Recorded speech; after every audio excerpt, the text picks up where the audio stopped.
그 바산 옥을 점령하자 모압의 또 다른 왕 발람이, 이제 22장입니다. 발람이 두려운 마음이 들죠. 이거 하나님이 저들과 함께 있기 때문에 우리는 이길 수 없다. 이런 계산이 내려진 거예요. 그럼 어떻게 하면 돼요? 하나님이 그들과 함께하지 못하게 저주를 하면 되겠구나 싶어가지고 그 일을 감당할 만한 사람이 누가 있을까 수소문합니다. 예.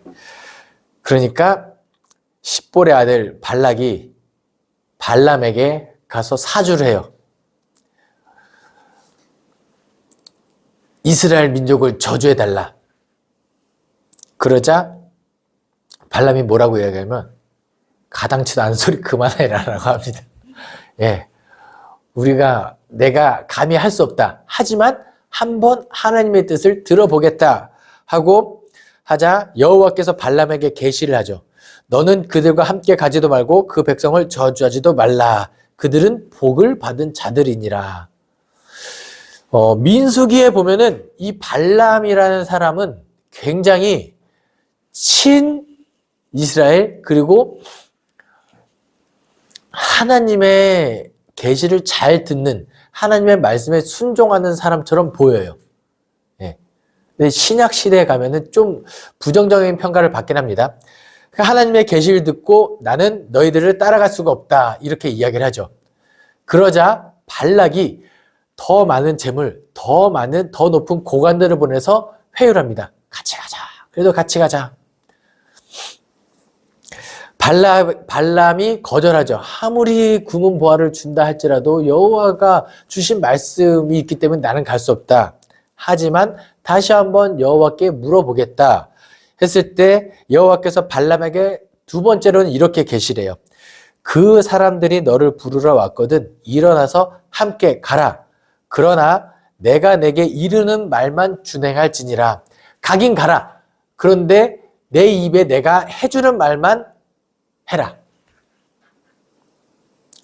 이러니까 발람 입장에서는 가죠.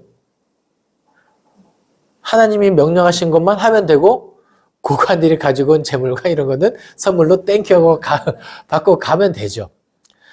근데 가는 도중에 발람 앞에 누가 서 있느냐? 여호와의 사자가 서 있습니다. 나귀를 타고 가고 있는데 나귀가 갑자기 말을 안 들어요. 그러니까 발람이 화가 나서 때리죠. 엠마 이렇게 막 때리겠죠. 그렇게 해도 나귀가 말을 듣지 않고 한 3번이나 그렇게 하니까 나귀가 야! 그만 좀 때려라. 아프다. 이렇게 나귀가 뭐라고 하냐면 내가 그동안에 당신의 말을 한 번이라도 거역한 적이 있습니까? 없지 않습니까? 내가 이렇게 하는 건 다 이유가 있어요. 저 앞에 여호와의 사자가 서 있는 것이 당신의 눈에는 보이지 않는단 말입니까? 하고 그러자 발람이 눈을 들어보니까 여호와의 사자가 있어요. 사실 여호와의 사자를 만나면 어떤 마음이 가장 먼저 드냐면 나는 이제 죽었구나 이거예요. 왜냐면 거룩하지 않은 인간이 거룩한 여호와의 사자 하나님을 만났기 때문이죠. 그런데 여호와의 사자가 또 한 번 이야기합니다. 저들을 따라가라. 그리고 내가 준 말만 해라 라고 하고 드디어 발락이 발람을 만나게 되죠. 그리고 민수기 23장부터 24장까지는 이 발람의 예언이 나오죠. 총 4가지가 나오는데요. 첫 번째로는 이 발락이 준비해둔 바알의 산당에서 저주를 해다오 라고 이야기해요. 발락이 사주한 건 이스라엘 백성을 저주해서 하나님이 그들 곁을 떠나게 만드는 것이 목적이었죠. 하지만 23장 7절에서 10절에서는 도리어 축복을 하죠. 23장 7절입니다. 발락이 나를 아람에서 모압 왕이 동쪽 산에서 데려다가 이르기를 와서 나를 위하여 야곱을 저주하라 와서 이스라엘을 꾸짖으라 하도다.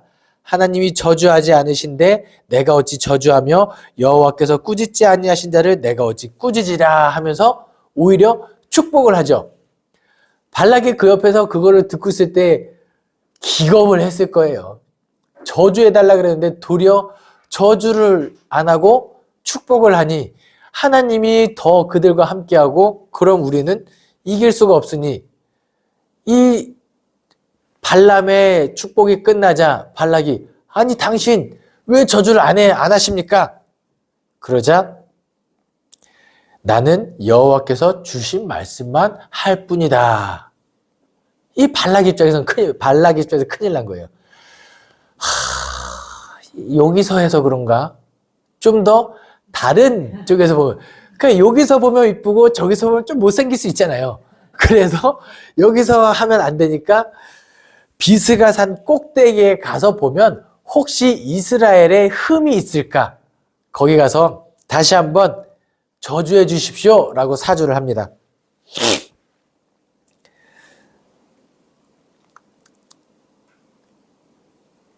그러나 그 23장 18에서 24절에 또 축복을 합니다.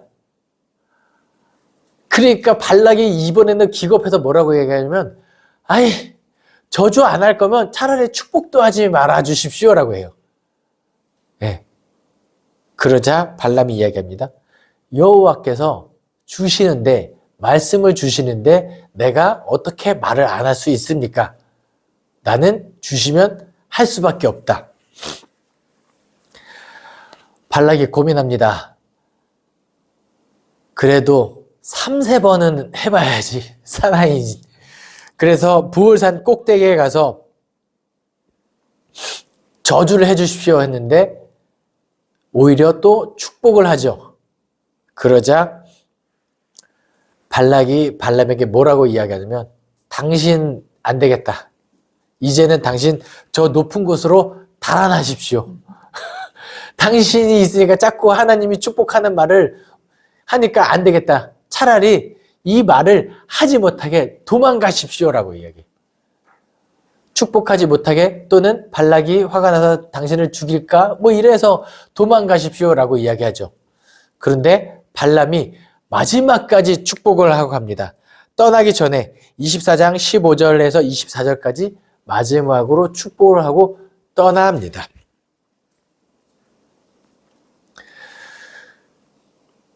이 발람의 입에서 여호와의 말씀이 여호와의 축복이 임하였다면 이제 그 다음에는 이스라엘 백성들이 승승장구하고 축복받은 백성의 모습으로 이제 약속의 땅 가나안으로 진격 앞으로 할 때까지 형통해야죠. 그런데 25장에 끔찍한 사건이 나옵니다. 부올에서 시딤에 머무른 이스라엘 백성들이 모압 여인과 음행을 하기 시작합니다. 여기서 음행을 했다는 것은 두 가지로 해석할 수 있는데요. 첫 번째는 이 시딤에서 바알부올 신에게 제의 예식을 할 때 뭔가 음행을 하거든요. 그 당시에 사람들은 이 여인과 남성과 여성이 이 성관계를 맺고 그 사정을 했을 때 그것이 풍요를 기원하는 하늘에서 비를 내리는 풍요를 기원하는 예식을 하거든요. 그 음행에 가담했다.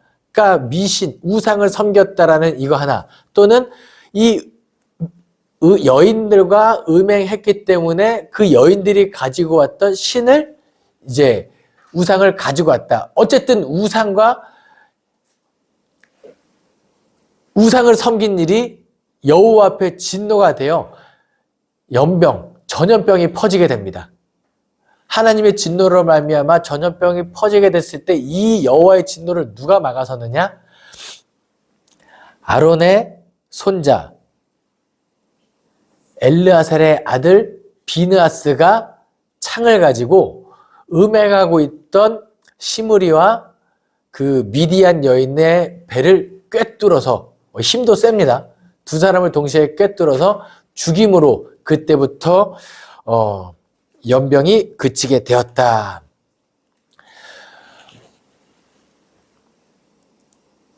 그런데 이 민수기에서는 발람이 굉장히 좋은 사람으로 묘사되잖아요.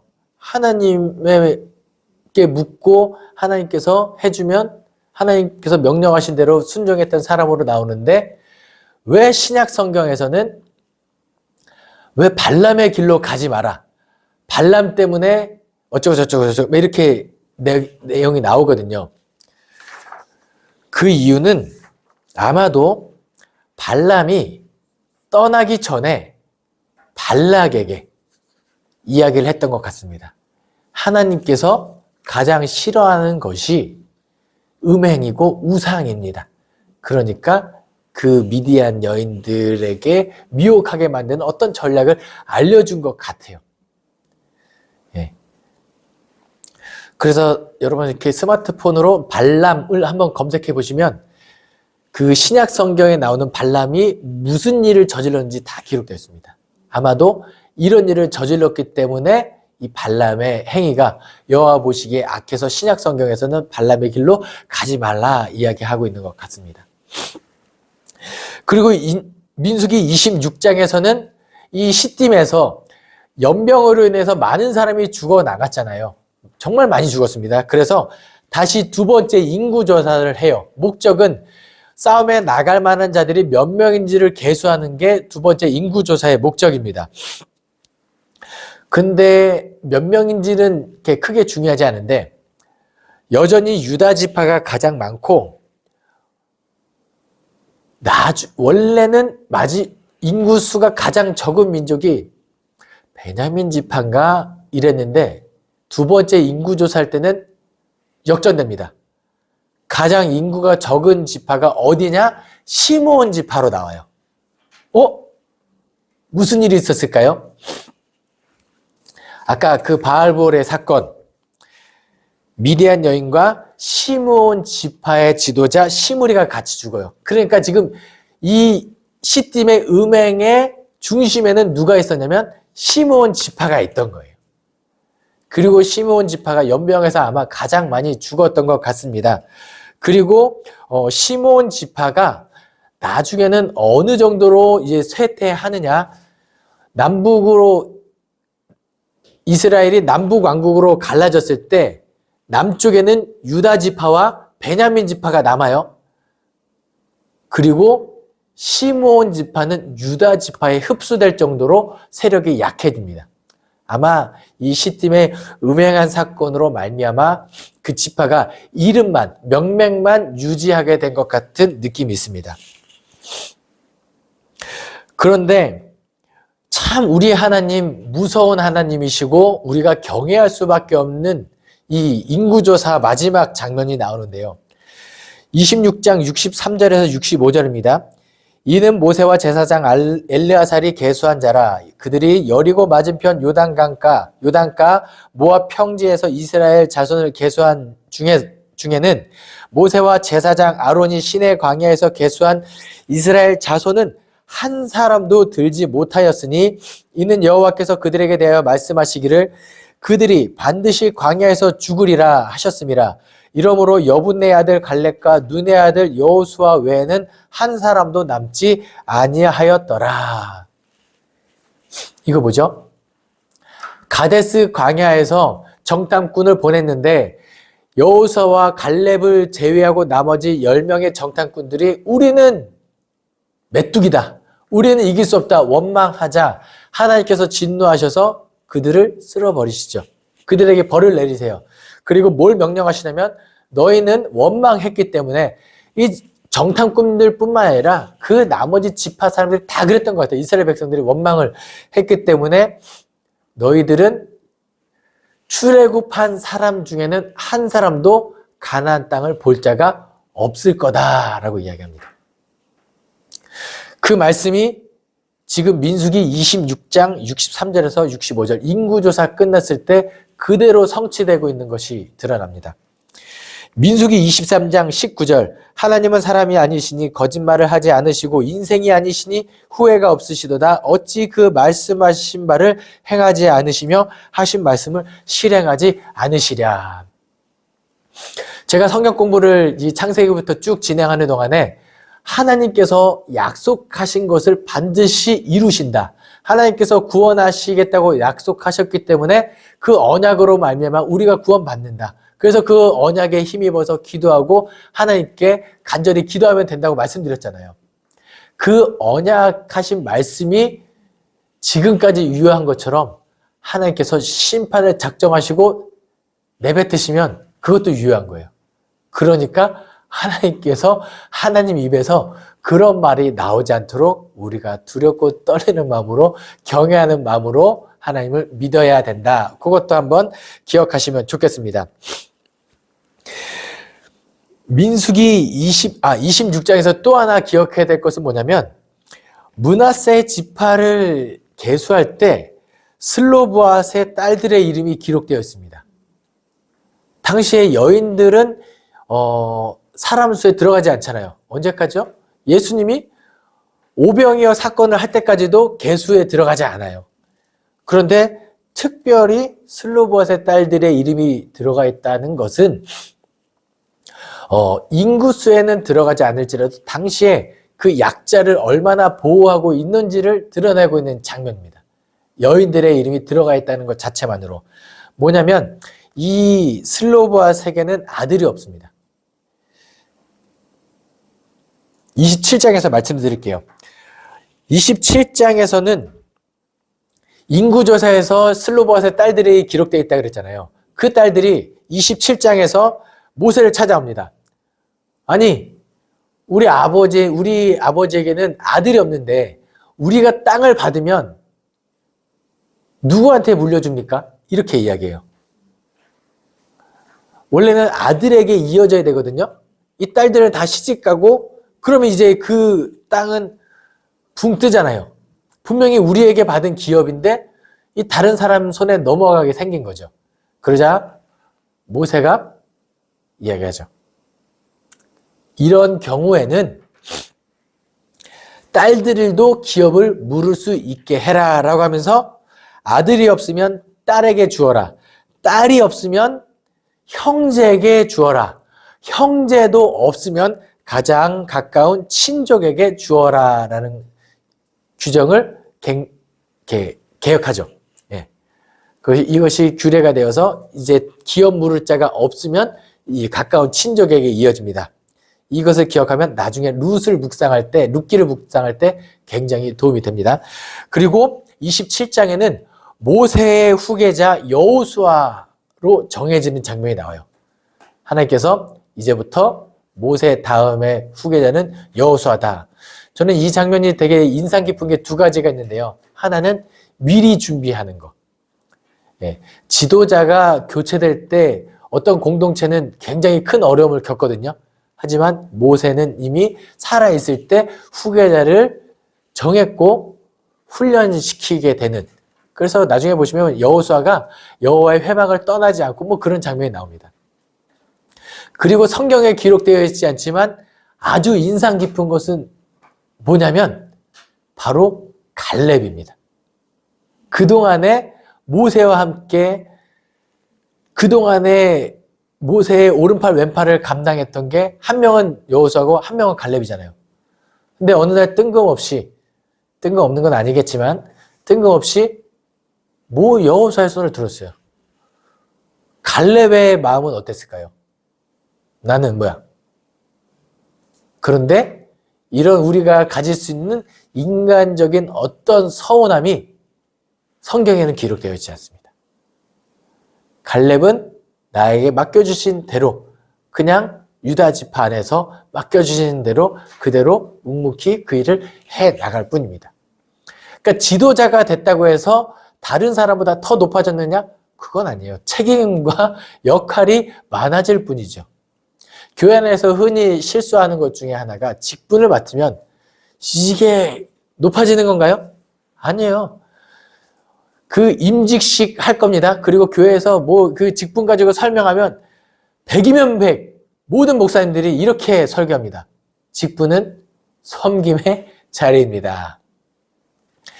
아마 이 강의를 듣고 계신 분들 그 정도 열심히 있으신 분들이라면 교회 안에서 직분이 있으신 분들의 가능성이 높으실 거예요. 그럼 뭘 하시면 돼요? 이 강의를 듣고 섬겨주시면 되겠습니다.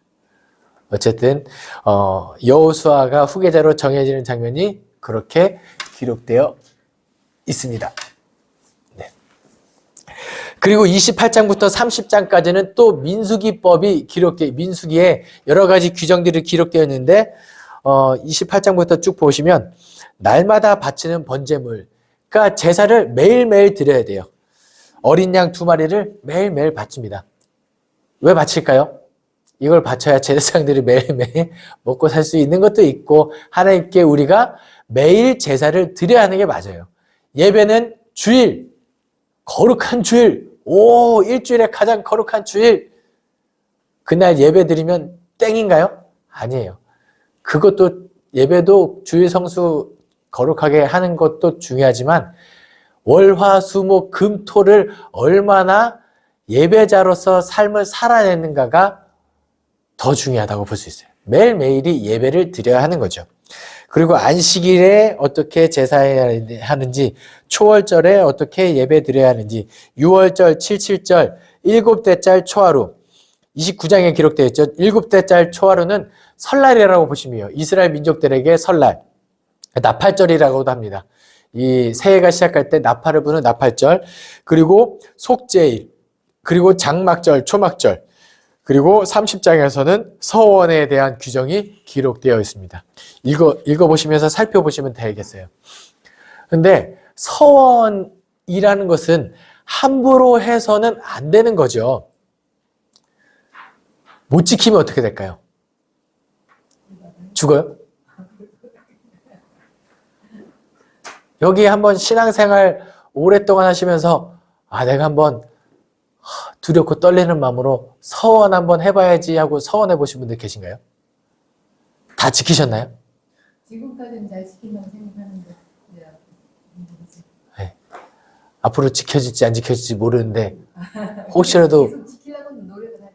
못 지키면 어떻게 되죠? 좀 벌 받을 것 같은 생각이 그렇죠. 들어요. 근데 이 서원에 대해서 함부로 하지 말 것을 말씀하시면서 또 뭐냐면 이 서원을 물을 수 있는 방법도 알려주세요. 아버지가 딸에 대해서 서원을 하면 딸은 지키겠죠. 근데 성장해서 보니까 이게 아닌 것 같아. 그럼 물르고 싶은데 못 물으나요? 아니요, 물을 수 있습니다. 나중에 결혼하게 돼서 이제 또 옮겨졌을 때 모든 것들이 다 서원을 물을 수가 있습니다. 하나님께서 서원을 못 지켰다고 해서 무조건 심판하시는 하나님이라면 우리 다 여기 있을 수 없어요. 서원뿐이겠어요? 내가 하나님 앞에 온전한 그리스도인으로 살아가겠다고 얼마나 많은 다짐들을 하셨습니까? 저를 포함해서. 다 지켜졌습니까? 땡입니다. 땡. 못 지킨 게 더 많아요. 그럼에도 불구하고 그것을 이해해 주시는 하나님, 용납해 주시고 긍휼히 여기시고 그럼에도 품어주시고 다시 한번 일어날 수 있게 격려해 주시는 분이 하나님이시라는 것을 이 서원에 대한 규정을 보시고 이제 또 은혜도 한번 느끼셨으면 좋겠습니다. 민수기 31장 빠밤, 미디안에게 원수를 갚는 장면이 나옵니다. 미디안에게 원수 갚을 일이 무엇이 있었을까요? 시딤에서 음행하게 만든 그 장본인들, 미디안을 진멸하지요. 이스라엘 백성들이 각 지파에서 1000명씩 뽑아가지고 전쟁을 합니다. 전쟁에서 승리하고 전리품을 나누는데 미디안과 전쟁할 때 진멸시켜요. 완전 싸그리. 와, 이렇게까지 해야 되는가? 음행한 여인들이 있는데 이렇게 남녀노소까지 다 죽였어야만 하는가? 이런 생각을 한 번쯤 해볼 수도 있어요. 알지 죄가 없는 그런 어린아이들까지. 나중에 가나안 정복 전쟁까지 가면 더 이런 생각이 깊어질 수 있는데 이것은 그 가나안 전쟁 여호수아 때 말씀드리도록 하겠습니다. 어쨌든 미디안에게 원수를 갚는 장면이 기록되어 있죠. 그리고 민수기 32장에서는 르우벤 지파와 갓 지파 대표자들이 모세 앞에 나옵니다. 모세에게 나와서 뭘 요구하냐면 우리 요단강 동편 모압 쪽 전쟁에서 이 땅을 확보했잖아요. 아모리 왕 시온과 바산 왕 옥을 점령해서 이 땅을 우리가 차지했는데 이 땅을 우리에게 주십시오라고 해요. 모세가 극대노합니다.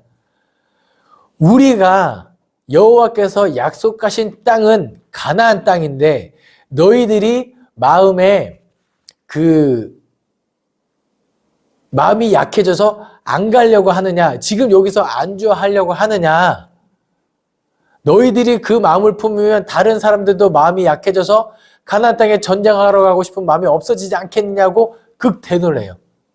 그러자 르우벤 지파와 갓 지파가 뭔가 가축도 많고 해서 좀 힘들었던 것 같아요. 그러니까 이 땅에 정착을 꼭 해야만 하는 나름의 당위성이 있었던 것 같습니다.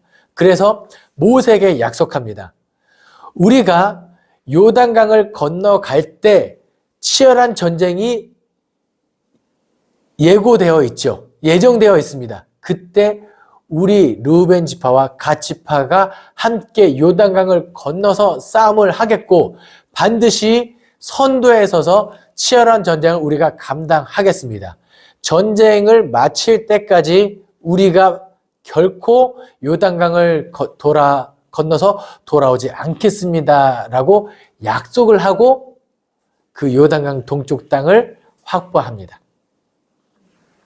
괜찮은 거죠. 그리고 모세가 그럼 이 땅을 다 르우벤 지파와 갓 지파에게만 주는 것이 아니라 므낫세 지파 중에 절반은 또 이 요단강 동편에 남겨둡니다. 기업으로 받게 되죠. 그리고 민수기 33장부터 36장에는 33장에서는 출애굽한 다음부터 여기까지 어떻게 왔는지 전체적인 여정이 쭉 기록되어 있습니다. 그리고 가나안 땅에 들어가거든 제비 뽑기에서 땅을 나눌 것인데 그때 누구누구 민족 대표자들이 와서 누가 할지를 미리 정합니다. 선거관리위원회 같은 느낌이 좀 있습니다. 예.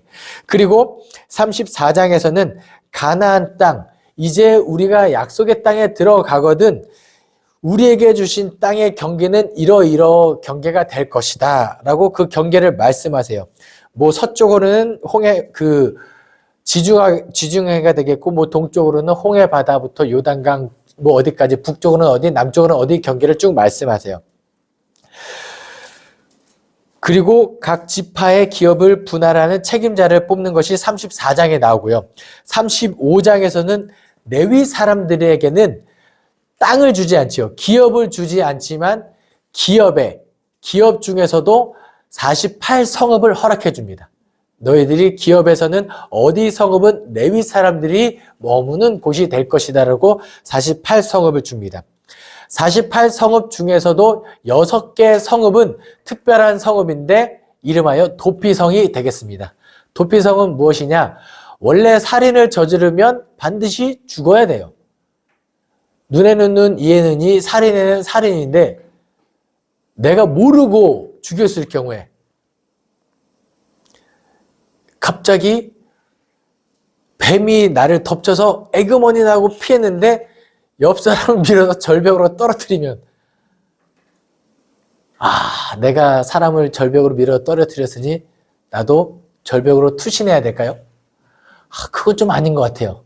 그런데 그건 아니겠지만 유족들 입장에서는 죽이고 싶겠죠.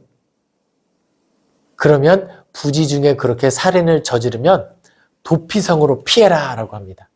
도피성으로 피하면 그 성읍으로 와서 누군가를 죽일 수 없게 만드는 도피성을 마련해줘요. 피할 곳을 마련해준다는 거죠. 근데 이런 생각도 할 수 있죠. 부지 중으로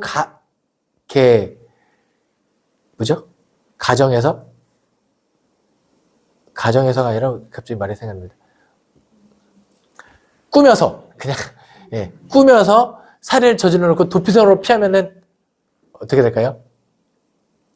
머리끄댕이를 잡아다가 끌어다가 그냥 죽이면 됩니다. 그리고 그 모든 판단은 그 성읍에 있는 장로, 제사장들이 하게 되어 있습니다. 그리고 그 도피성에 언제까지 머물러야 될까요? 그 판결하는 그 도피성의 장로, 제사장인가요? 장로가 죽으면 이제 도피성으로 피난했던 사람도 풀려날 수가 있어요. 공소시효가 끝났다고 보시면 되겠습니다. 네. 그리고 도피성 지도를 한번 보세요. 6군데가 하나 요단강 동편에 3개, 가나안 땅에 3개가 있습니다.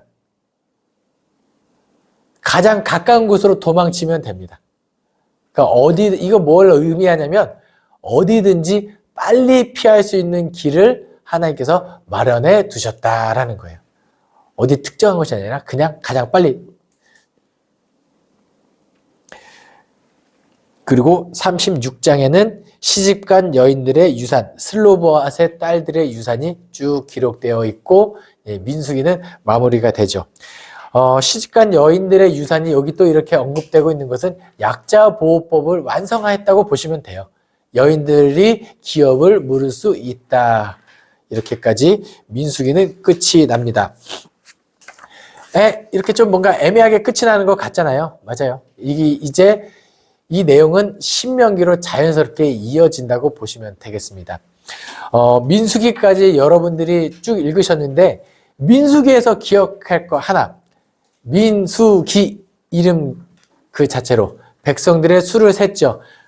하나님이 약속하신 거, 생육하고 번성하여 땅에 충만하는 것이 이 민수기 이름 자체의 언약이 성취된 것이 나타나 있다라는 것을 느끼셨으면 좋겠고, 하나님의 약속은 지금도 유효하다. 그리고 하나님의 법을 우리가 어떻게 지켜나갈 것인지, 그리고 언약 맺은 백성들이 원망해서 벌을 받지 않도록 우리가 세례를 받고 하나님께 헌신을 다짐했다면 그 다음에 우리의 삶의 태도도 조금은 성장해야 된다. 이것을 다들 기억하셨으면 좋겠습니다. 기도하겠습니다. 사랑이 많으신 하나님 아버지 감사합니다. 오늘도 민수기 18장부터 36장까지 부족한 종의 입술을 통하여 선포되게 하시니 감사드립니다. 하나님의 뜻을 더욱더 깨닫게 하셨사오니 우리가 이 땅을 살아가는 동안에 거룩한 백성으로 참된 예배자의 모습으로 살아가게 하여 주시옵소서. 예수 그리스도를 닮아 무엇보다도 겸손해지기를 소망하며 예수 그리스도 이름으로 기도합니다. 아멘.